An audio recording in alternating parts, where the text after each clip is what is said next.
creating a space चाहिँ एउटा interior designerले गर्नुहुन्छ, whereas transforming the space चाहिँ interior decorators. They are very much responsible for making the place look beautiful. Confused about interior designers and interior decorators? Then you should definitely watch the video.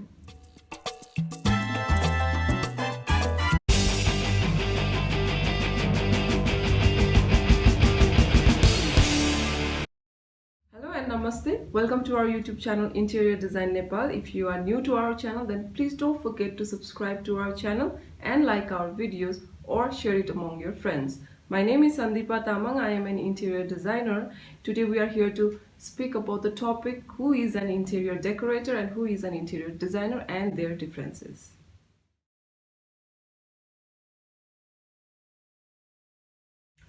So firstly, let's talk about interior decorators.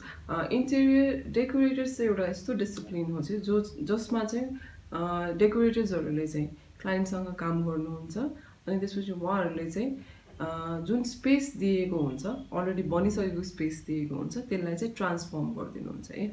They do not create a space, they transform the space है. तपाईँहरूले चाहिँ यो दुईटा टर्म्समा चाहिँ अलिकति confuse हुनु होला, यतिलाई चाहिँ बुझ्नु होला. सो कुनै एउटा लिभिङ रुम दिएको छ फर इक्जाम्पल, अलरेडी कुनै नर्मल फ्यामिलीले एउटा लिभिङ रुम, एभरेज फ्यामिलीले चाहिँ एउटा लिभिङ रुम चाहिँ मेरो अलिअलि चेन्जेसहरू गर्नुपर्ने, एउटा शोकेस चेन्ज गर्नुपर्ने या एउटा फ्याब्रिक्सहरू चेन्ज गर्नुपर्ने या इट्स नट गोइङ वेल, अलिकति केही चेन्जेसहरू चाहिन्छ कि भनेर जसरी कुरा गरेछ भने चाहिँ त्यो जुन सर्भिस हामीले लिन्छौँ त्यो चाहिँ इन्टेरियर डेकोरेटर्सबाट लिन्छौँ है. वेयर एज डिजाइनर्सले त कोरबाट नै स्टार्ट गर्नुहुन्छ डिजाइनिङको लागि चाहिँ होइन. So interior decorators are responsible for transforming the space होइन. अनि सेकेन्डली चाहिँ तपाईँको इन्टेरियर डेकोरेटर्सहरू चाहिँ कुनै पनि युनिभर्सिटीबाट सर्टिफाइड भएर चाहिँ आएको हुनु हुँदैन. दे आर सेल्फ मेड भनौँ न, प्र्याक्टिस गरेर चाहिँ उहाँहरू चाहिँ त्यसरी नै बन्नुभएको हुन्छ. जस्तै bachelors in interior decorators, masters in interior decorators भन्ने जस्तो चाहिँ केही पनि अभाइलेबल छैन अहिलेसम्म. सो आफैले नै जति प्र्याक्टिस गर्नुहुन्छ त्यसरी नै अगाडि एज अ हबी जसरी नै अगाडि लिएर जाँदै जाँदै प्रोफेसनली नै अगाडि लिएर जानुहुन्छ. थर्डली चाहिँ एकदमै इम्पोर्टेन्ट भनेको चाहिँ डकुमेन्टेसन्सहरू जुन हामीलाई इन्टेरियर डिजाइनर्सहरूलाई इम्पोर्टेन्ट छ त्यो चाहिँ इन्टेरियर डेकोरेटर्सहरूले चाहिँ गर्नु हुँदैन. सो यो भनेको चाहिँ कस्तो भन्दाखेरि माइट बी कोही डिजाइन डेकोरेटर्सहरूले चाहिँ सानोतिनो 2D स्केचेसहरू गर्न हुन्छ होला, बट देन उहाँहरूले चाहिँ डिटेल मेजरमेन्ट गरेर डिटेल हाइटहरूदेखि एभ्रिथिङ लिएर चाहिँ डिटेल सानोभन्दा पनि सानो 2 इन्ची 4 इन्ची जस्तोको चाहिँ त्यति डिटेल्ड डकुमेन्टेसन नगर्ने भएर चाहिँ उहाँहरूलाई चाहिँ डकुमेन्टेसन्सहरू चाहिँ रिक्वायर्ड हुँदैन. एन्ड फोर्थ चाहिँ हाम्रो के छ भन्दाखेरि they are responsible for making the space को चाहिँ एस्थेटिक भ्यालु चाहिँ एड गर्ने कि एकदम ब्युटिफुल देखाइदिने होइन. फर्स्टमा नै मैले कुरा गरिसकेको थिएँ ट्रान्सफर्म गर्ने भनेर. सो ट्रान्सफर्म गर्दाखेरि चाहिँ उहाँहरूले चाहिँ एस्थेटिक भ्यालु चाहिँ एड गर्नुहुन्छ त्यो सर्टेन स्पेसको लागि होइन. They are very much responsible for making the place look beautiful, the space look beautiful. जुनै पनि स्पेस दिएको हुन्छ त्यसलाई चाहिँ राम्रो बनाइदिनुहुन्छ है. So these are the factors for interior decorators. एकदमै इम्पोर्टेन्ट फ्याक्टर्सहरू जुनमा मैले भनिहालेँ. First of all they transform the space, कुनै पनि दिएको स्पेसलाई चाहिँ ट्रान्सफर्म गरिदिनुहुन्छ. They are self made, which means युनिभर्सिटिजहरू चाहिँ उहाँहरूलाई चाहिँ सर्टिफिकेसन्सहरू दिनु हुँदैन युनिभर्सिटिजहरूले. त्यसपछि अर्को छ तपाईँको documentation. They do not need any documentation. अनि त्यसपछि फोर्थली छ हाम्रो they are very much responsible for making adding the aesthetic value होइन. सो एस्थेटिक भ्यालु पनि एड गर्नुहुन्छ उहाँहरूले.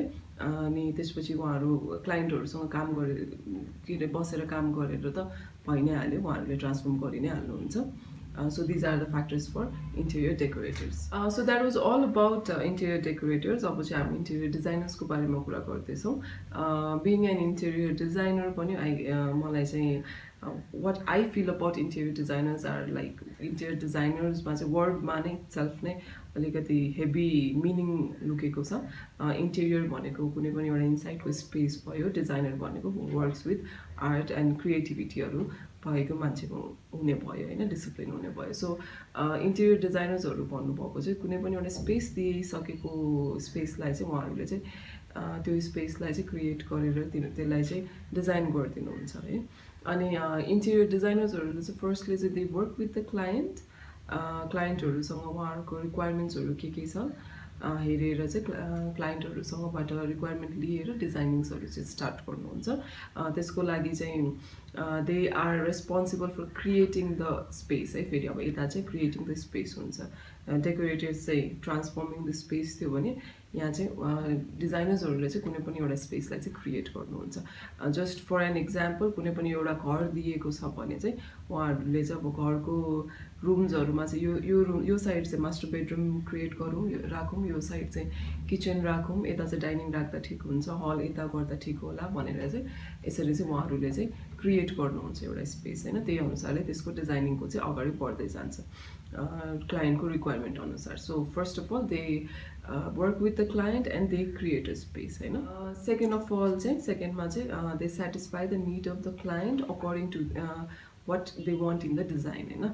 सो अब कुनै पनि क्लाइन्टलाई चाहिँ कुनै पनि एउटा स्पेसमा चाहिँ जस्ट फर इक्जाम्पल पहिला चाहिँ त्यो स्पेसमा चाहिँ रेस्टुरेन्ट थियो अरे, तर अब क्लाइन्टले लिनुभएको छ त्यो स्पेसलाई चाहिँ हामीले चाहिँ समथिङ एल्समा टर्न गर्नु परेको छ, समथिङ लाइक क्लोदिङ स्टोरमा चेन्ज गर्नु परेको छ या कुनै केहीको सोरुममा चेन्ज गर्नु परेको छ भने चाहिँ डिजाइनर्सहरूले चाहिँ त्यसको बारेमा अलिक डिटेल स्टडी गरेर अनि त्यसपछि त्यसको बारेमा चाहिँ खोजेर होइन के गरेर हामीले चाहिँ चेन्जेसहरू गर्न मिल्छ भनेर चाहिँ हामीले एउटा डिटेल स्टडी हुन्छ, केस स्टडी गरेको जस्तै गरेर प्रोजेक्टको स्टडी हुन्छ। सो क्लाइन्टको चाहिँ निड्सको अनुसारले चाहिँ डिजाइनर्सहरू are responsible for doing that होइन। सो थर्डमा चाहिँ फङ्सनालिटीलाई हेर्नुहुन्छ डिजाइनर्सहरूले। कुनै पनि एउटा स्पेसमा चाहिँ तपाईँको के पर्पजको लागि बन्दैछ त त्यो स्पेस, अब यही स्पेस पनि हामीले अफिसको लागि बनाउँदैछौँ कि घरको लागि बनाउँदैछौँ कि या घरमा पनि तपाईँको बेडरुमको लागि बनाउँदैछौँ कि के को लागि बनाउँदैछौँ त्यो हेरेर चाहिँ फङ्सन चाहिँ त्यसरी चेन्ज गर्नु, फङ्सनमा त्यसमा चाहिँ कन्भर्ट गरिदिनुहुन्छ एन्ड देन एस्थेटिक भ्यालुज त एड गरि नै हाल्नुहुन्छ त्यही अनुसारले। अर्को फ्याक्टर चाहिँ डकुमेन्टेसन्स आर भेरी मच रिक्वायर्ड। सानोभन्दा पनि सानो डिटेल वर्कहरू चाहिँ एकदमै इम्पोर्टेन्ट हुने भएर चाहिँ डकुमेन्टेसन्सहरू चाहिँ एकदमै रिक्वायर्ड हुन्छ। हामीसँग चाहिँ 2D 3D लेआउट्सहरू चाहिँ हामीले राखि नै राखेको हुन्छौँ होइन, त्यही भएर चाहिँ डकुमेन्टेसन्सहरू चाहिँ एकदमै रिक्वायर्ड हुन्छ। एन्ड अनदर थिङ इज हामी चाहिँ युनिभर्सिटिजबाट चाहिँ bachelors in interior designing, bachelors in diploma in interior designing or masters in interior designing or related to it, masters in landscaping, lighting, त्यस्तोहरू चाहिँ हामीले चाहिँ धेरैवटा डिसिप्लिनहरू चाहिँ हामीले पढ्न पाउँछौँ होइन, सब्जेक्ट्सहरू चाहिँ हामीले पढ्न पाउँछौँ। त्यही भएर सर्टिफिकेसन्सहरू चाहिँ युनिभर्सिटीबाट चाहिँ भइसकेको हुन्छ हाम्रो लागि चाहिँ। And another thing is we are space planner होइन। अघि पनि मैले कुरा गरिसकेँ स्पेस प्लानर चाहिँ कसरी हुन्छ भन्दाखेरि एउटा स्पेसलाई चाहिँ तपाईँको यसलाई चाहिँ यो गर्ने, यो साइडलाई चाहिँ लिभिङ रुम राख्ने, यो साइडलाई चाहिँ बेडरुम राख्ने, यो साइडलाई चाहिँ डाइनिङ रुम राख्ने भनेर चाहिँ हामीले चेन्जेसहरू गरेको हुन्छौँ। नट चेन्जेस बट हामीले चाहिँ प्लानिङ गरिदिन्छौँ, पार्टिसनहरू गरेर चाहिँ प्लानिङहरू हुन्छ। So place planning is also the another factor, important factors that interior designers do होइन। अनि अर्को कुरा चाहिँ वी आर मेनली चाहिँ डिजाइनर्सहरू चाहिँ रेस्पोन्सिबल हुनुहुन्छ नेचुरल डिजाइन्सतिर कि जति सक्दो नेचुरल एयर, नेचुरल लाइटहरू छिर्न मिलोस् होइन। अनि जतिसम्म पनि तपाईँको पल्युसनहरू लेस गर्न पाइयो भने चाहिँ अझै डिजाइनर्सहरूले चाहिँ त्यसमा चाहिँ अलिक ध्यान दिएर चाहिँ काम गरिदिनुहुन्छ।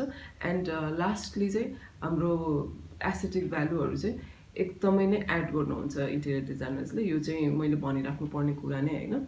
जुन पनि स्पेस चाहिँ क्रिएट भएको हुन्छ त्यसमा चाहिँ फङ्सनालिटी, तपाईँको सेफ्टीदेखि लिएर एभ्रिथिङहरू हामीले जुन यो टपिकहरूमा कुरा गऱ्यो त्यो टपिकहरूकोबाट चाहिँ उहाँहरूले चाहिँ अर्को कुरा चाहिँ तपाईँको एउटा मात्रै लास्ट एकदमै फरमोस्ट इम्पोर्टेन्ट कुरा चाहिँ उहाँहरूले चाहिँ एस्थेटिक भ्यालु चाहिँ एड गरिदिनुहुन्छ। So this is all about interior designers. म फेरि एकचोटि रिपिट गर्छु तपाईँलाई इन्टेरियर डिजाइनर्सको मैले के पोइन्ट्स भने भनेर। Interior designers they work with client and they create a space होइन फर्स्ट अफ अल। सेकेन्डली तपाईँको उहाँहरू चाहिँ युनिभर्सिटिजहरूबाट सर्टिफाइड हुनुहुन्छ, त्यसपछि डकुमेन्टेसन्सहरू गरेकै हुनु पऱ्यो उहाँहरूको। त्यसपछि तपाईँको उहाँहरूले चाहिँ फङ्सनालिटीलाई याद गरेर चाहिँ अनि त्यसपछि चाहिँ आफ्नो क्लाइन्टको निड अनुसार चाहिँ कुनै पनि एउटा स्पेस क्रिएट गर्नुहुन्छ त्यसपछि उहाँहरू स्पेस प्लानर त भइ नै हाल्नुभयो अनि अर्को चाहिँ उहाँहरू they are responsible for making green designs and also they are responsible for making the place beautiful. So this is all about interior designers and interior decorators. Differences चाहिँ भनेर चाहिँ त्यस्तो अब उहाँ दुईटा डिसिप्लिनरीलाई चाहिँ म डिफ्रेन्सिएट चाहिँ गर्न चाहदिनँ हैन आफ्नो ठाउँमा आफ्नै रोलै छ बट देन यतिसम्म चाहिँ I do know of what interior designers and what interior decorators do भनेर so thank you so much for watching हजुरलाई चाहिँ यो टपिक चाहिँ एकदमै रमाइलो लाग्यो होला and also we find it like very confuse with people के कोहीले चाहिँ डेकोरेसनको काम गरिदिनुहोस् भनेर हामीलाई भनिराख्नु भएको हुन्छ सो यो अलिकति कन्फ्युज टपिक पनि छ जस्तो लागेर चाहिँ हामीले आज यो भिडियो बनाएको यो टपिकमा चाहिँ so I hope this is very helpful to you or to anyone who is trying to study interior designing or decorator केही बन्न चाहँदै हुनुहुन्छ भने चाहिँ यो भिडियो पनि एकदमै हेल्पफुल छ हजुरको लागि so that is all about interior designing and interior decorators मैले चाहिँ यसलाई चाहिँ डिफ्रेन्सिएटै भनेर चाहिँ गर्न खोजेको होइन कि डिजाइनर्सहरूले चाहिँ के गर्नुहुन्छ र डेकोरेटर्सहरूले चाहिँ के गर्नुहुन्छ भनेर चाहिँ मैले ब्रिफली एक्सप्लेन गरिदिएको हो so I hope you understood about who is an interior designer, who is an interior decorator, or you wish to study interior designing or become interior decorator or interior designer, then you should definitely watch this video. अनि त्यसपछि further अरू कुनै पनि टपिकको बारेमा केही कुराहरू हजुरहरूलाई सुन्न मन छ भने do let us know and यो भिडियो चाहिँ हजुरहरूलाई कस्तो लाग्यो भनेर चाहिँ कमेन्ट बक्समा प्लिज कमेन्ट गरिदिनुहोस् होला एन्ड यदि राम्रो लागेछ भने पनि तपाईँहरूले सेयर पनि गर्न सकिहाल्नुहुन्छ यो भिडियोको लागि यदि कुनै पनि अरू इम्पोर्टेन्ट टपिकमा चाहिँ हजुरहरूलाई इन्टेरियर डिजाइनिङको रिलेटेडको बारेमा त यदि सुन्नु मन छ भने चाहिँ do let us know direct message पनि गर्न सक्नुहुन्छ अर कमेन्ट बक्समै कमेन्ट गरिदिनु होला हामी चाहिँ नेक्स्ट टपिक चाहिँ केमा गरौँ भनेर चाहिँ हजुरहरूले भनिदिनु भयो हुन्छ सजेस्ट गरिदिनु भयो हुन्छ and if you like it if you know about it most important then we will definitely try to make a video on it so that is it for today I hope you enjoyed thank you so much for watching. Bye.